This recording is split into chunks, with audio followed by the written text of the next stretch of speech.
on this computer. Okay. Welcome. We are starting the Tech Tuesday, May 5th, talking about updates in Osmo. And I'd like to talk to you about all the wonderful things we have here for Osmo and tell you about all the new features that have been added to make it even more engaging and inviting for students and allowing them to be creative and problem solvers. So I'm going to take you to the website and talk to you a little bit about what Osmo is and why we would want to use it. So I'll share my screen with you now.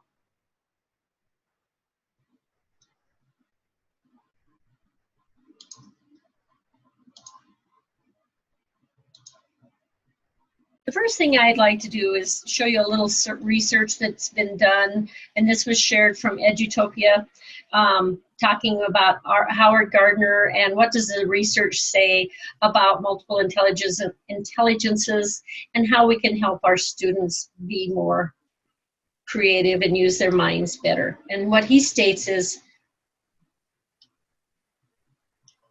many educators have had the experience of not being able to reach some students until presenting the information in a completely different way or providing new options for student expression. Perhaps it was a student who struggled with writing until the teacher provided the option to create a graphic story, which blossomed into a beautiful and complex narrative. Or maybe it was a student who just couldn't seem to grasp fractions until he created them by separating oranges into slices. Because of these kinds of experiences, the theory of multiple intelligences resonates with many educators. It supports what we all know to be true. A one-size-fits-all approach to education will invariably leave some students behind. However, the theory is also often misunderstood, which can lead to it being used interchangeably with learning styles or applying it in ways that can limit student potential. So while the theory of multiple intelligences is a powerful way to think about learning, it's also important to understand the research that supports it. So he actually has Howard Gardner has 8 intelligences, and the 2 that I'm focused on today are the visual spatial intelligence that allows people to comprehend maps and any other type of graphical information, and the bodily kinesthetic intelligence that entails using one's own body or hands to create products or solve problems. So I just wanted to share that with you before we get started as to why Osmo might be a great tool for you to use in your classroom. So let's go to Osmo now. If you're on your computers, go ahead and go to playosmo.com. And I'm actually going to go to the school section, and I'm going to play a short video for you.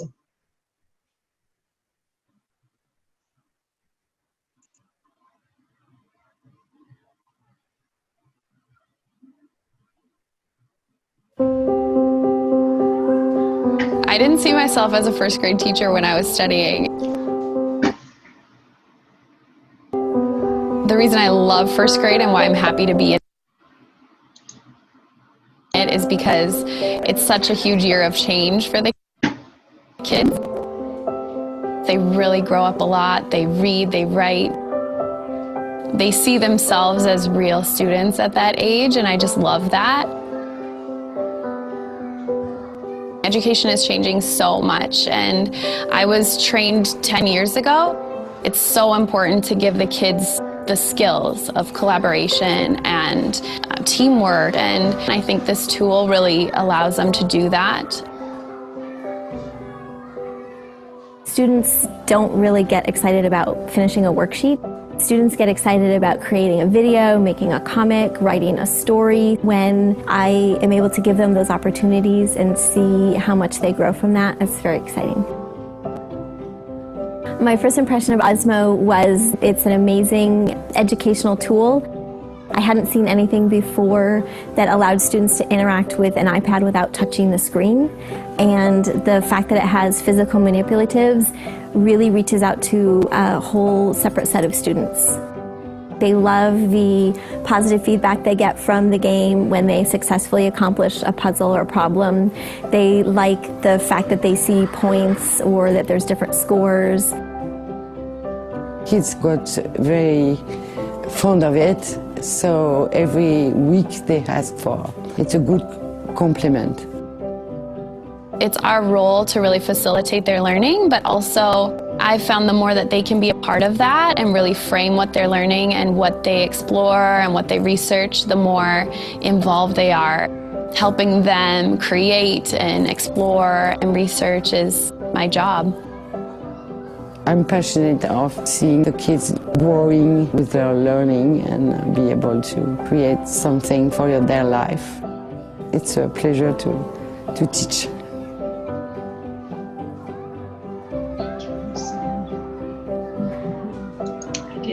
It was on top. So the video really was promoting the use of collaboration, teamwork. You notice the students were engaged in the learning. It's also a bit about immediate feedback, students getting immediate feedback as to how they're doing. And so those are things to think about as you think about using Osmo in your classroom. And so I'm going to show you some of the tools that are in Osmo. First of all, I just wanted to share with you, I get it right here. The fact that Meet Osmo, it enables iPad to merge the power of physical play with the digital advantages of real-time feedback. And so that's what we want to focus on with our students, is that digital advantage of physical play. And now I'd like to show you each one of these. So I'll start with Word. And Word allows us to do all kinds of wonderful things with our kids, sharing different types of words with picture clues so that they can develop a word. It's always using images and then having the students compete with one another if they like, or compete against the computer to figure out what the word is in the visual image that they're looking at. The students will use it to help them with decoding sounds in words in order to choose the correct word tiles. It also helps them with their vocabulary. And I'm going to show you later on how you can download a whole library of different types of digital images to meet the needs for social studies, science, math, anything you would like to do, you can do that with Word, and you can build your own Word, which is one of the great updates, is building your own Word album so that students can learn from you based on what you're teaching in your classroom. So I want to make sure you know about those great updates, and I will share Word here in a little bit, showing you on the iPad how that works. Any questions about Word? What age is this appropriate for? Ages 6 to 12. 6 to 12. But students younger than that can do it.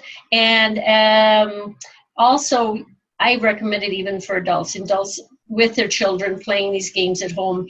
And math or nights, you can have Osmo night, where you have parents come in and do these activities with the kids in the Osmo night, and they would have a great time doing that. So then the next one I'd like to show you is the code one. If you haven't heard about coding, we're doing a lot of work with coding across the state, computer science fundamentals for grades K through 8. We're doing, we've trained over 400 teachers in the area of computer science fundamentals through code.org. To support that, Osmo also has a coding tool, and it does the same thing. It allows students to use building blocks to give commands. Their building blocks are on the bottom. They're using them with their hands. They're not even touching the computer. And on the screen, they have to see how to get the little character to the strawberries, to eat the strawberries. And then he has gotten his prizes of the strawberries. It involves complex thinking or computational thinking, because they have to decide how far to go, when to turn right, when to turn left, when to cause repeat or loop actions to take place.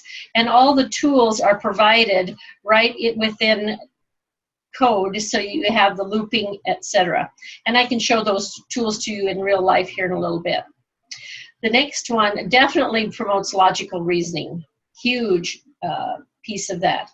Then we go on to numbers, and this promotes number sense. It fosters the counting, relating values, addition, concatenation, multiplication, and using the physical tiles of dots or digits. You can use the dice dots, or you can use the digits in order to do it. And it's promoting fluency, because they're trying to keep the fish alive in their pond and get more fish in their pond, but if the items drop down into the pond, the fish die, and then they can't win. So they have to learn how to add, multiply, in order to keep their fish alive and keep more fish in their pond as they're playing with the game. So the students are using their ability to look at the numbers at the top, build their numbers at the bottom, and they can also compete with this one as well. The next one is also a math activity. This is one of their newest ones out. Pizza Company. Ken, have you heard of Pizza Company? I did. We actually did it at Stanley County. Cool. That was probably one of their favorite ones to do. Yeah, it is really good because the students get to be entrepreneurs and they bake pizzas, and then they have to fill customers' orders or customers' requests. Then they have to calculate the change and invest their profits to upgrade their shop. So they're baking, they're exchanging money, they're creating exactly what the customer orders, and then they work with profits. So they're working with values of fractions and numbers, money.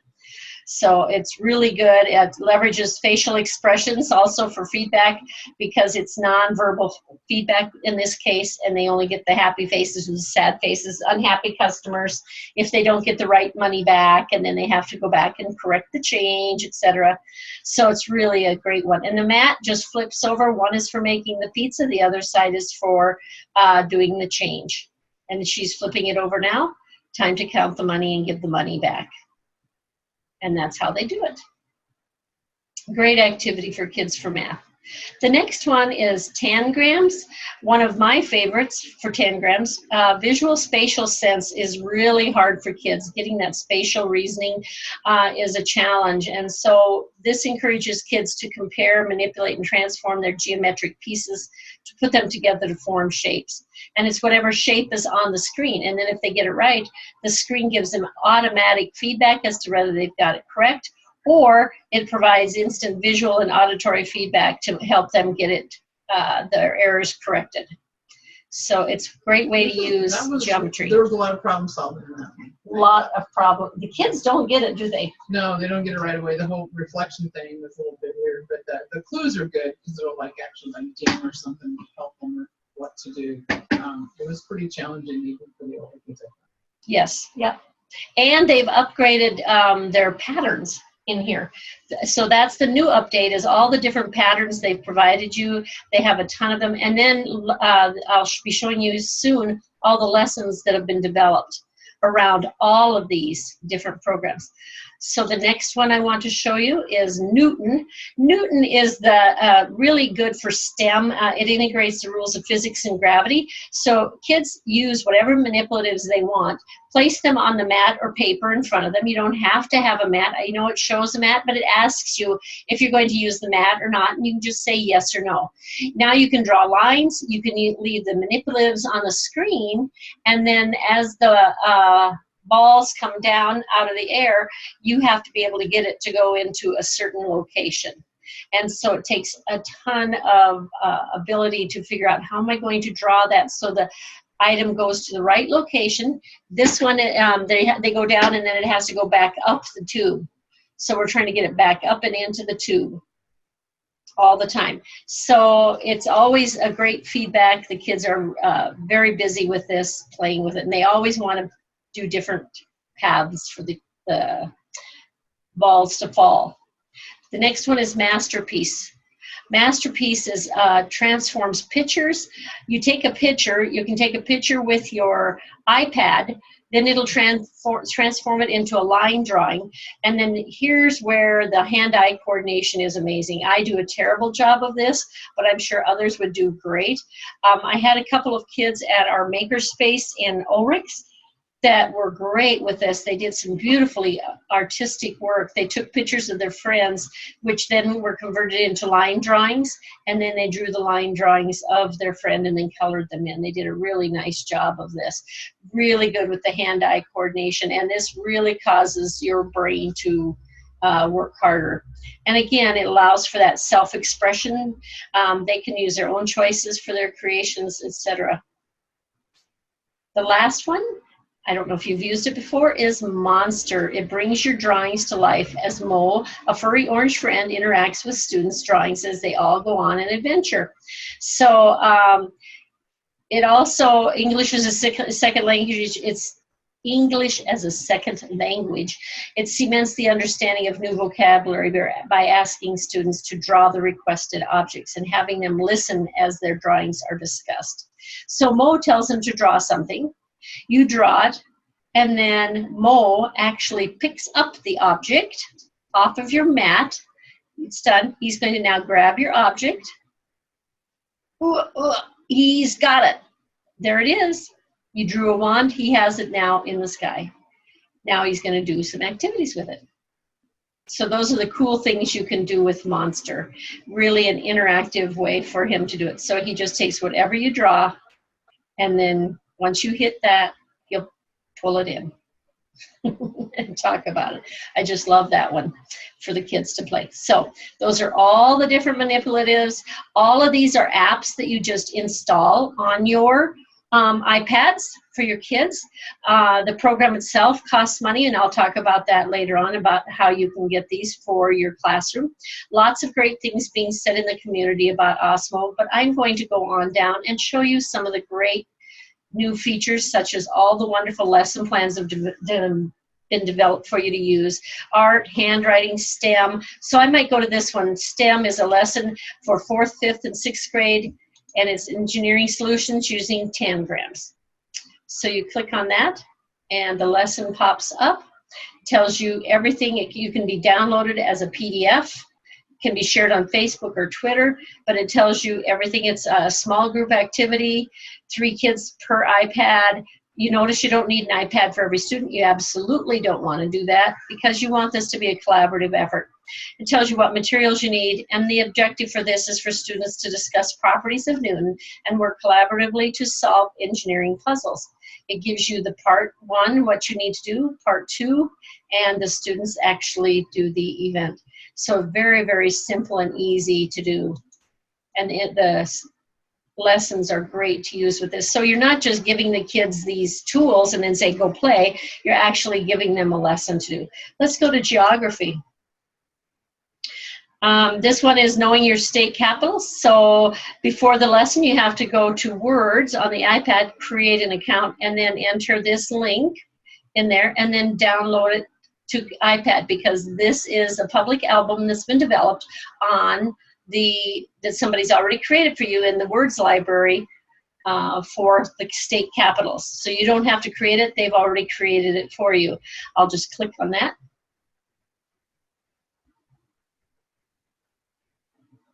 And this is what somebody has developed.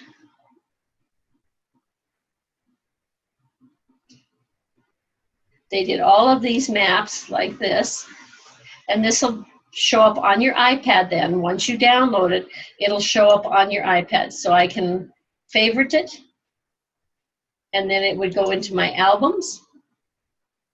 And I've already been making one there, but when I go to my iPad actually is where it will show. Okay, I can also download other albums while we're here. I can download all the albums that have been made. So if I see anything that I like here, I can download it. And there's tons more here of all the different word albums that have been made for you, so you don't have to create them at all. Tons of them out here. Okay, but again, you might want to create your own. So you go to My Albums. I started one on computer science, but you just hit create the album. You give it a title. Kim, you want to teach one on fractions? Maybe we could do something with pictures on fractions, and then they'd have to come up with something like for that class. Yep. So that's what I'm going to do, and I am going to start adding an image. So then what we'd have to do is show a picture, and then they would have to figure out what the fraction is, or however you want to do that. And you upload your images. So my first step would be then to go out on the web, look for all the images I want. You need to be careful. They have to be quite big, not small. And so you want to look at the size, bigger than this, And you can always go to your image editors and enlarge them. If you find one you like that's too small, go to your image editor and enlarge them. Get all of those pictures, and you can go to unsplash.com for a great site to get ideas for images. Once you have at least 5 images added, you can make it public, and then you start adding your words to match each of your images, and then it becomes your own puzzle. And that's how easy it is to do that. So that was through, get back to the original spot, sorry.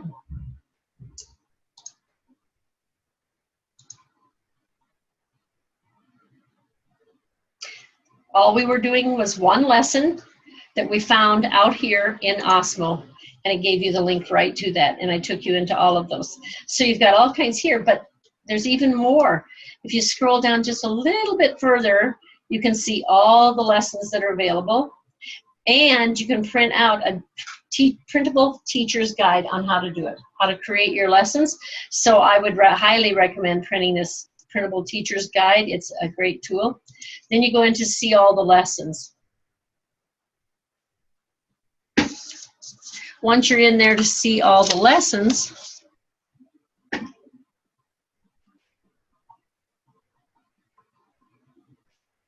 you have the option of choosing your grade level. Like I said, it goes from kindergarten through 6th grade. And so you can choose what grade level you want. There's quite a few in each one of the grade levels, at least about 10 to 20 in each one so far. So hopefully you guys will start building more that can be added here and create some for us. So maybe I want to go to 5th grade. And so this is everything that's at the 5th grade level so far. Well, that still seems like quite a lot. So I need to go into the subjects, and I think I want to go to STEM. And now it's down to 6. And so I've got 6 lessons related to STEM. And here's one on Grandfather Tang's story. It's STEM, could be science, technology, engineering, and math. Don't forget your reading as well. So now you can do art and reading and turn it into a STREAM lab instead of a STEM lab. So you just click on that. And here's the complete lesson. The environment, groups of 2 to 3. The objective, you want to read Grandfather Tang's story and then have them make the pictures as you're going along reading the story through that, and then talking about what Grandfather Tang's story really means. So that's one example.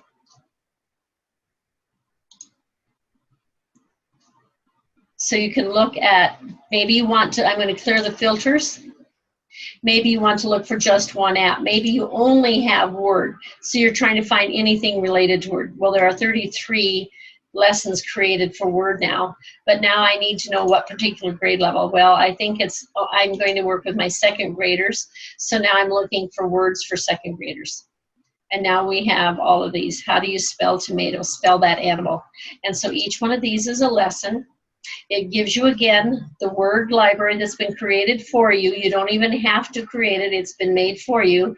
And then you download it to your iPad, so it makes it very simple to do. And I'll be showing you that in just a minute on the iPad itself. But I wanted to show you that. Notice the standards that it's aligned to, and these are the spelling words that are involved in this particular lesson. And then they also have the difficulty level.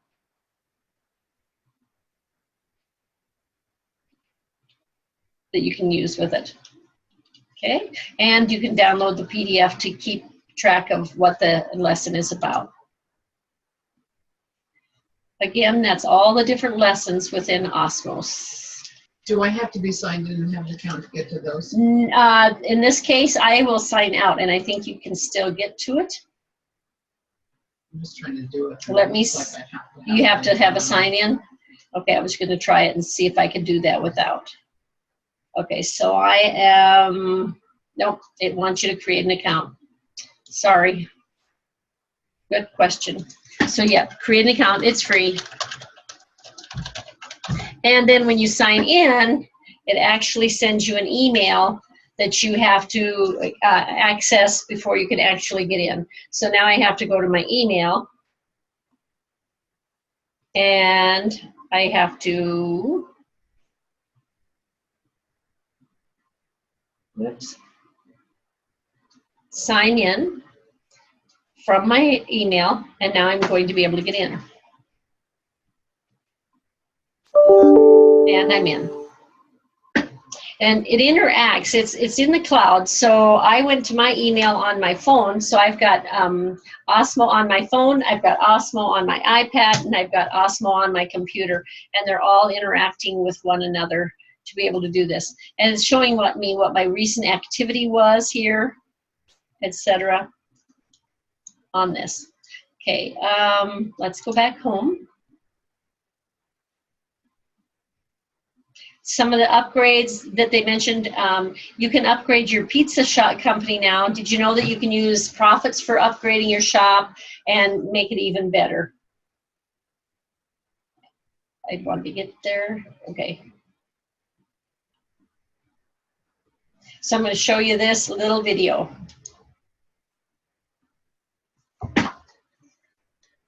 My volume's up to 100%. Maybe I won't show this video. It's going to take too long. What time is it? Yeah, it's going to take too long, so I'm not going to show it. I'm going to go on because we've got a few other things that I'd like to show you. Some of the, don't forget all the different things. You have featured albums out there. You have for everything. Here's cells for science, so you can take it even up to the middle school level. All the wonderful things. So I'm going to go back to schools now because I want to show you the resources out there, which are the teacher's guide. When you're ready to do a project and you want pictures to be shared, you can send out a consent letter to be signed, and they even have a take-home letter to tell the parents about Osmo. So they provide you with all those wonderful resources as you're ready to begin. Now I want to take you to how to purchase them, and now I've lost it. It should be under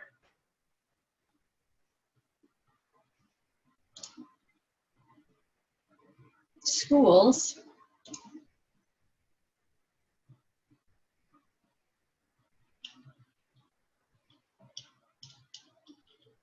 It's not there. Maybe I'll sign out real quick so I can get to it that way. Oh, wait, no, right here. Never mind. So I was 2 tabs, sorry about that. They've got all kinds of solutions for classrooms, and so I wanted to be sure and share those with you. You'll notice that some of them are back ordered. That's because people are loving these and they're ordering more and more all the time. You can get the Genius Kit, which is a great way to start in your classroom. It's only one of our little bases to hook to one iPad, but with that you get 10 grams Word and numbers all in one set for $99. What I would recommend is getting something like this system where you would get 4 learning systems, 4 tiles, that way you have 4 sets for your classrooms so that they can work through it. And then you get 2 teacher's guides and some posters, and they're great tubs for storing everything in. And then the last one is the Classroom Kit Plus Coding. So in order to get the coding one that I was talking about, you have to go to the higher kit if you want that one. And you get the coding blocks. Okay, and you can also contact them and learn more about purchasing. You can use purchase orders, which is nice. Also, I would highly recommend, if you need funding, go to Donors Choose and actually start a project yourself to talk about how you have the need for these Osmos in your classroom, how much it would cost for your classroom, $595, and then see if there's a donor out there that would donate the money to you so that you can get your Osmo in your classroom without any cost. Okay. The next things I would say is please join their community to learn more all the time. It's a great way to learn more. And then I would also recommend being a part of their newsletter. Sign up for that, and they'll let you know then about all the upcoming new things going on. I'm going to go off of the I'm going to stop sharing the website now, and I'm going to actually show you some of the features on the actual iPad. so that you can see how that works. And now that I've been off for a while, I have to put in my code. Now, if I'm using Osmos, I have my whole folder here. Oh.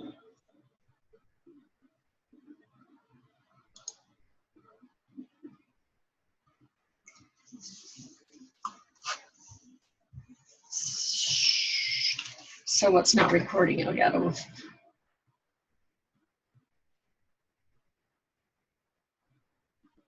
see the audio.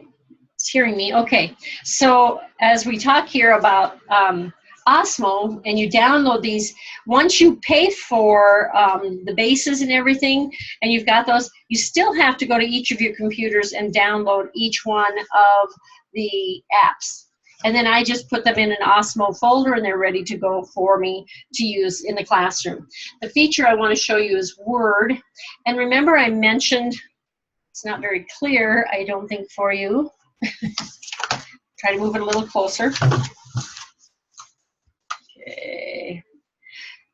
Okay, so when you're out here, you can actually go to the library and don't download content. So right here on the iPad, you can look at what's out there that's new. You can go into other languages and you say, okay, I kind of like this one with animals in Spanish. I'm teaching a Spanish speaking class, so I want that one. It now goes up into my library, and I can decide which one I want the kids to use.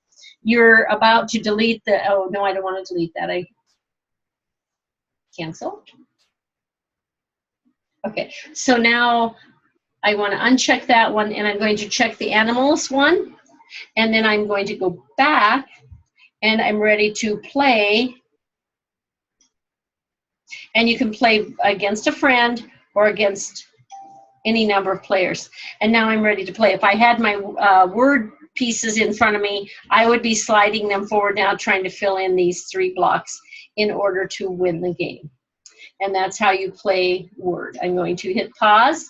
I can go back to one. You can get, or back home. You can go to your albums, and you can change your album that you want. Maybe I want to go to maps for 3rd grade. I go back out here, and now we're going to home and play. And now we're still in our animals. So I got to go back out here, pause, home, go to the library, uncheck.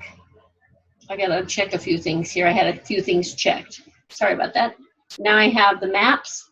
I'll go back out and play. And now the maps is up. So you can play that. So you have all kinds of options then to choose. Notice you can turn the speech on. You have hints to help you out if you need help. And it makes it very nice for the kids to use. So that was Word. Now on Monster, we can try Monster here. And we can open Monster. And we want him, whoops, it failed on me. Let's try that again.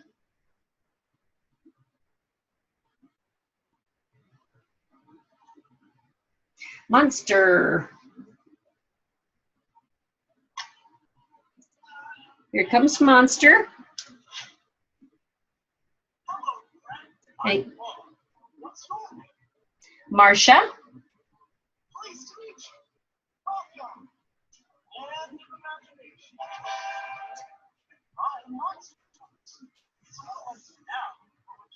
We can fill it up. To create something here, you need to draw something down there. Let's give it a try.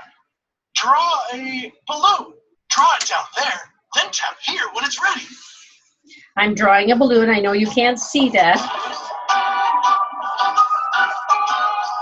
And I'll put okay. I've drawn my balloon. And now he's going to grab it. Now to pull it in. Stand back and cross your fingers. All my balloons are flying up there. Okay. Every time you play and draw with me, the things you create will show up here. Ready for more? What do you want to do? We can put on a magic show, draw a bedroom, or go on an adventure. Oh, I don't want to do any of those, so I'm going to stop, but that's how you play Monster. All of the others, oh, I was going to show coding. I wanted to show you the pieces to coding. It's in the other room. I forgot to bring it in. Julie's? Yeah, shoot. I was going to show coding pieces. I'll show them in a minute. I have my partner here, Kim Clark, with me. She's going to run and get the pieces. In the meantime, you can look at Newton. And with Newton,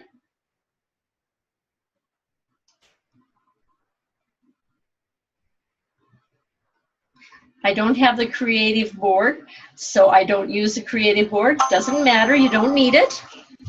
I know you can't see down below too much. There we go. So we're going to do bounce or roll. So I'm going to do a roll. And don't use the creative board. And now I need to roll. Okay, thanks. So I thought I'd try to do a roll here. Well, darn it. It's not wanting to, let's try a bounce. Here we go. So now we need to do a bounce of one of these features. So let's try this. We need to try to get these, so I'm trying to get them, I can even use my hand to get them to bounce away. And I'm turning them around. Oh, there, I got one.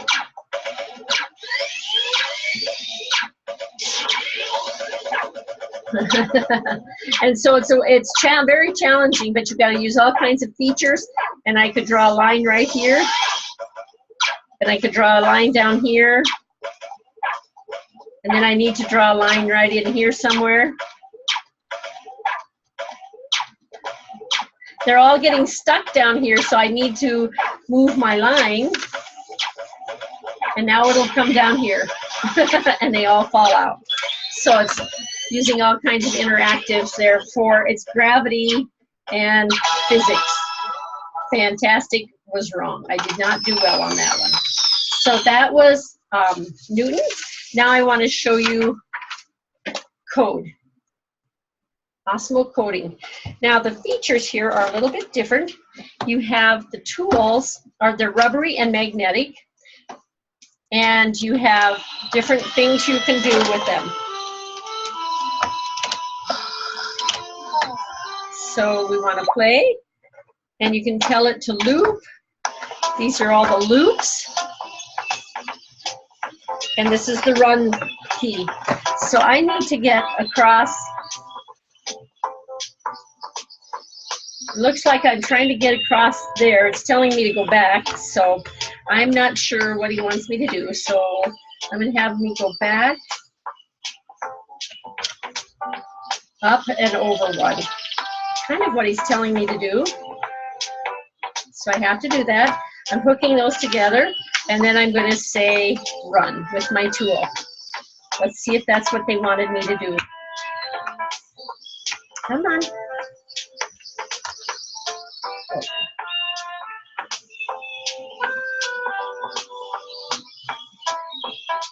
It's not doing it.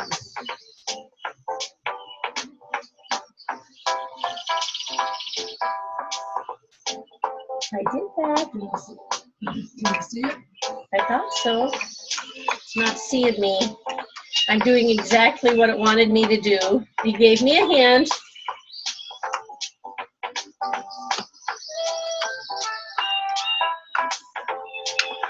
It's not seeing it. Darn it. You have to go to the side or something? Turn. Oh, it's not seeing me. How about if I take this paper off? So close.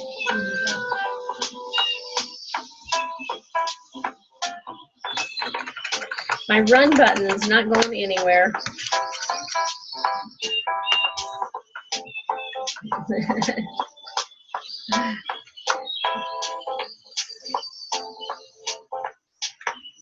So I have to figure out what it wants me to do, and I'm not figuring it out, but that's how the code works. And I didn't do a very good job, but at least I got to show you code, and I got to show you the features of it. And the students figure these out very, very quickly. So As you think about using Osmo in your classroom, I hope you think about all the different ways students can be creative and collaborative, and start using all of their brain cells to do some really energetic, energizing things with their classmates. I hope you enjoyed this, and I'll talk to you later. Email me questions if you have them.